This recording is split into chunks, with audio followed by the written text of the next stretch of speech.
The case that would haunt California for nearly 5 decades began on what seemed like the most ordinary evening of summer 1979. In Sierra Vista, a quiet suburb nestled between rolling hills and palm-lined streets east of Los Angeles, residents had grown accustomed to the rhythmic sound of sprinklers clicking across manicured lawns and the distant hum of television sets broadcasting the evening news through screen doors. Laura Marie Jensen, 24, had just finished her advanced black and white photography class at Pasadena College. A senior studying visual arts, Laura was known for her meticulous attention to detail and her habit of capturing the overlooked corners of suburban life: rusty mailboxes, cats sleeping on car hoods, children's bicycles abandoned on sidewalks. Her professor, Dr.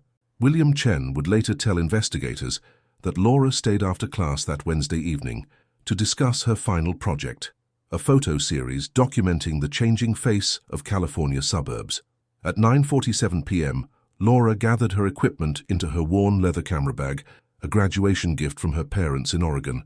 The bag contained her prized Nikon FM camera, 3 extra lenses, and several rolls of unexposed Tri-X film. Security footage from the college parking lot, grainy and barely decipherable by 1979 standards, showed Laura walking toward her white Honda Civic, her long brown hair catching the yellow glow of the parking lot lights. She never made it home. Laura's route back to her small apartment on Maple Street was simple and familiar: a straight shot down Colorado Boulevard, then a right turn into the residential maze of Sierra Vista. The drive typically took 12 minutes. Her roommate, Susan Martinez, began to worry when Laura hadn't returned by 11:30 p.m. Laura was methodical about everything, including her schedule.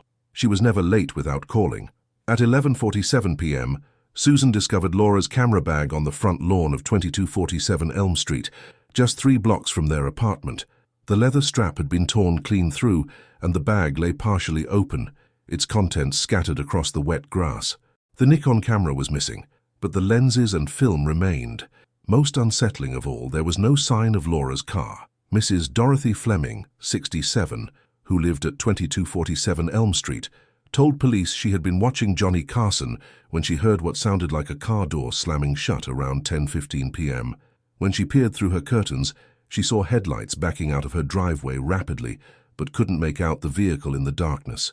She assumed it was a lost driver turning around, a common occurrence in the winding streets of Sierra Vista. The Sierra Vista Police Department launched an immediate search. Laura's Honda Civic was found the next morning in the parking lot of a 24-hour diner 15 miles away, keys still in the ignition, driver's seat pushed farther back than Laura's 5'4" frame would require. The car had been wiped clean. Not a single fingerprint remained on the steering wheel, door handles, or dashboard. Detective Ray Morrison, a 20-year veteran of the department, coordinated the investigation with a growing sense of unease. Sierra Vista had seen its share of petty theft and teenage mischief, but nothing like this. The methodical nature of the crime, the cleaned car, the missing camera, the abandoned bag, suggested someone who had planned carefully or acted with chilling presence of mind. As news of Laura's disappearance spread through the close-knit community of Sierra Vista, residents began locking their doors for the first time in years. The case would mark the end of an era when children rode their bikes until dark and front doors remained unlocked during summer evenings. In the span of a single night, the innocence of suburban California had been shattered, leaving behind questions that would echo through generations. The weeks following Laura Jensen's disappearance transformed Sierra Vista from a sleepy suburb into the epicenter of one of Southern California's most intensive missing person investigations.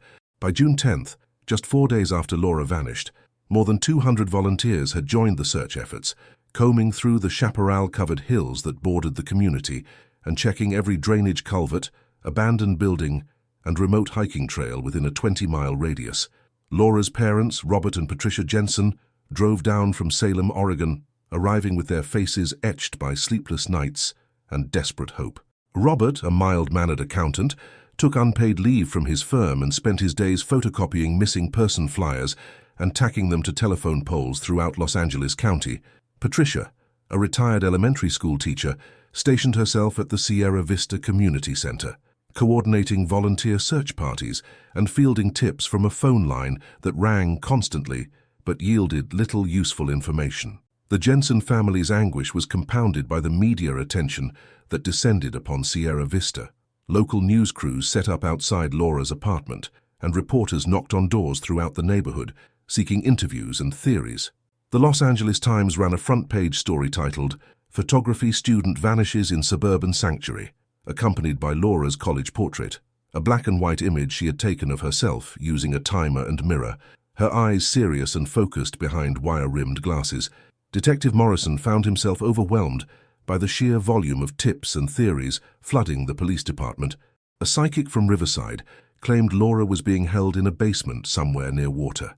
A college classmate suggested that Laura might have uncovered something sinister while photographing around town and become a target. 3 separate witnesses reported seeing a young woman matching Laura's description at various locations across Southern California, but none of the sightings led anywhere concrete. The investigation took a particularly frustrating turn when Morrison discovered that several potential witnesses had conflicting memories about the night of June 6th. Mr. Harold Brennan, who lived directly across from where Laura's camera bag was found, insisted he had seen a dark sedan parked on Elm Street around 10 p.m. but couldn't recall the make or model. His neighbor, Mrs. Agnes Walsh, was equally certain she had seen a pickup truck in the same location. A teenager named Kevin Parker claimed he had been riding his bike through the neighborhood that evening and had noticed a man walking quickly along Maple Street, but his description was vague and changed slightly each time he was interviewed. As summer turned to autumn, the initial surge of community energy began to wane. Search parties dwindled from dozens of volunteers to a core group of family, friends, and neighbors who refused to give up hope. The reward fund, which had grown to $15,000 through donations from local businesses and residents, remained unclaimed. Detective Morrison continued to follow up on leads, but privately began to suspect that Laura's disappearance might never be solved. The case took an emotional toll on everyone involved. Susan Martinez, Laura's roommate, dropped out of college and moved back to her family in Phoenix, unable to stay in the apartment where she had spent so many evenings waiting for Laura to come home. Dr. Chen, Laura's photography professor, established a scholarship in her name, but struggled with guilt over their final conversation about her project documenting suburban life, wondering if somehow his encouragement had led her into danger. Perhaps most affected were the residents of Sierra Vista themselves. The community that had once prided itself on being a safe haven for young families and retirees became suspicious and divided. Neighbors who had borrowed tools from each other and shared coffee over backyard fences began viewing each other with subtle wariness. Parents instituted strict curfews for their children. Women stopped jogging alone in the early mornings or late evenings. The local hardware store reported a 300% increase in sales of deadbolt locks and motion sensor lights. By December 1979, 6 months after Laura's disappearance, the active investigation had been reduced to Detective Morrison working the case part-time while handling other assignments. The evidence room contained boxes of witness statements, hundreds of photographs from the crime scene and surrounding areas, and forensic reports that revealed frustratingly little. The torn camera strap had yielded no fingerprints. The cleaned Honda Civic provided no DNA evidence. The technology didn't exist yet to extract useful genetic material from the microscopic traces that might have remained. On the first anniversary of Laura's disappearance, her parents returned to Sierra Vista to hold a memorial service at the community center. Nearly 150 people attended, many of them neighbors who had participated in the original search efforts. Detective Morrison spoke briefly, assuring the crowd that the case remained open and that any new information would be thoroughly investigated. But privately, he feared that without a dramatic breakthrough, Laura Jensen would become another name in the growing files of unsolved disappearances that haunted police departments across California. The final entry in Detective Morrison's case, notes from that period, read simply, "All investigative leads exhausted. Case remains active pending new evidence or information." It was a clinical way to describe the end of hope for answers that had sustained a community search for more than a year. March 15, 2025, nearly 46 years after Laura Jensen's disappearance, began like any other Saturday morning for renovation contractor Miguel Santos. He had been hired to demolish an old storage shed behind 2251 Elm Street, just 4 houses down from where Laura's camera bag had been discovered in 1979. The property had been sold to a young couple from Pasadena who wanted to expand their backyard for their twin daughters, and the weathered wooden structure had to go. Miguel had been swinging his sledgehammer for less than an hour when he struck something that didn't sound like wood. Behind a false wall that had been cleverly concealed with matching exterior planks, his hammer broke through into a hollow space that released the musty smell of decades-old air. Using his flashlight to peer through the hole, Miguel found himself looking at what appeared to be a small hidden room, no bigger than a walk-in closet, that contained several objects wrapped in plastic sheeting. The discovery that would reopen one of Sierra Vista's most haunting cold cases was a Nikon FM camera, serial number 7428091, wrapped carefully in clear plastic and placed inside a metal ammunition box to protect it from moisture. Alongside the camera were 4 rolls of exposed but undeveloped black and white film, a small notebook with handwritten entries, and a collection of photographs that would make investigators' blood run cold. Miguel immediately called 911, and within an hour, the quiet Saturday morning had been transformed into a crime scene. Detective Milo Sandoval, who had taken over Morrison's old caseload when the veteran investigator retired in 2003, arrived to find the hidden compartment exactly as Miguel had described it. Sandoval had been a rookie patrol officer in 1979 and remembered the Jensen case well. It had been the talk of the department for months and had shaped his decision to specialize in cold case investigations.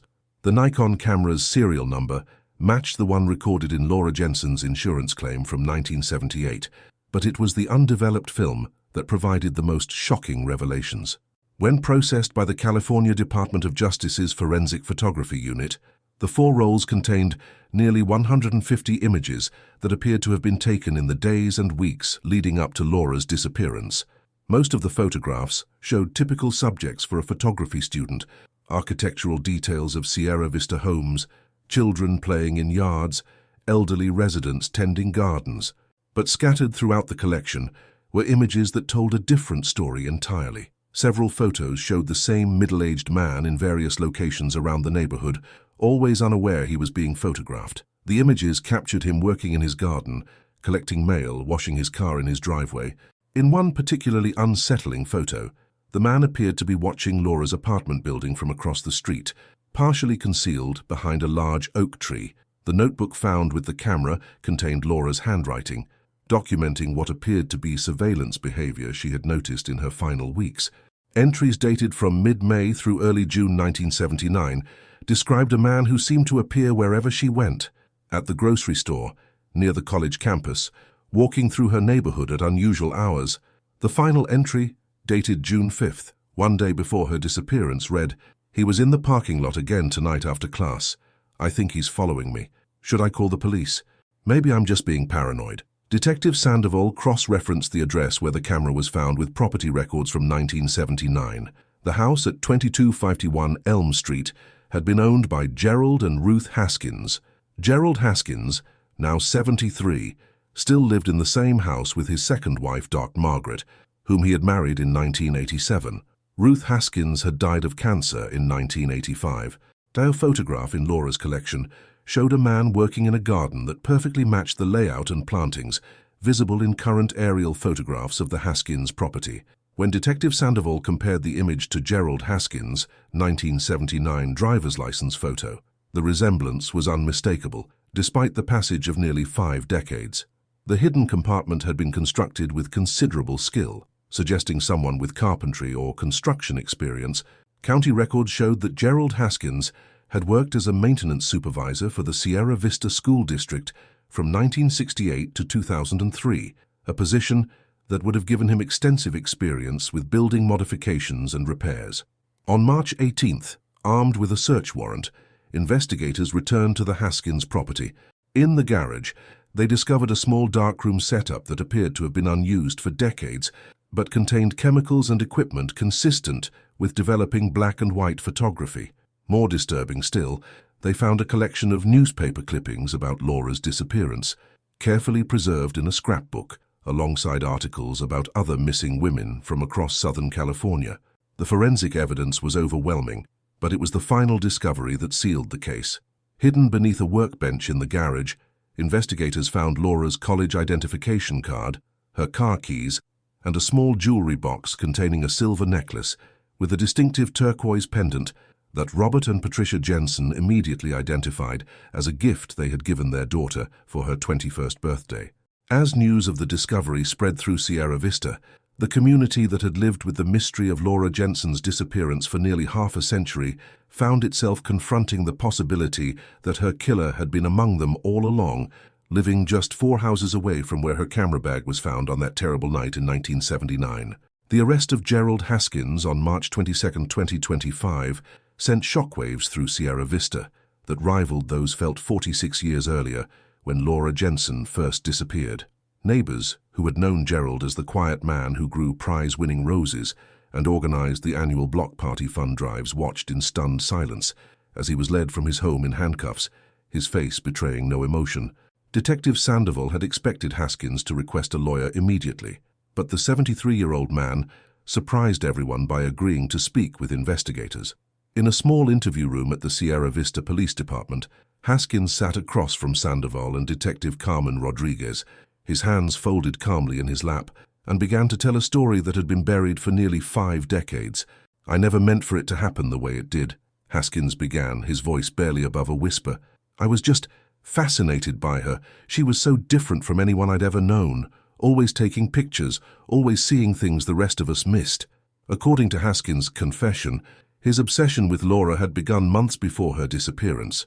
He had first noticed her in early 1979 when she was photographing the Victorian architecture of houses in the neighborhood for what he later learned was a class project.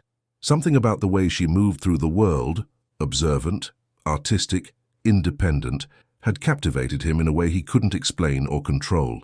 "I started following her routes, learning her schedule," he admitted. "I told myself I was just curious about her photography work, but it became something else, something I couldn't stop." The night of June 6th, Haskins had been waiting in his car near the college when Laura left her photography class. He had followed her Honda Civic back toward Sierra Vista, but instead of going straight home, Laura had pulled over on Elm Street. She had gotten out of her car with her camera, apparently having noticed something she wanted to photograph in the evening light.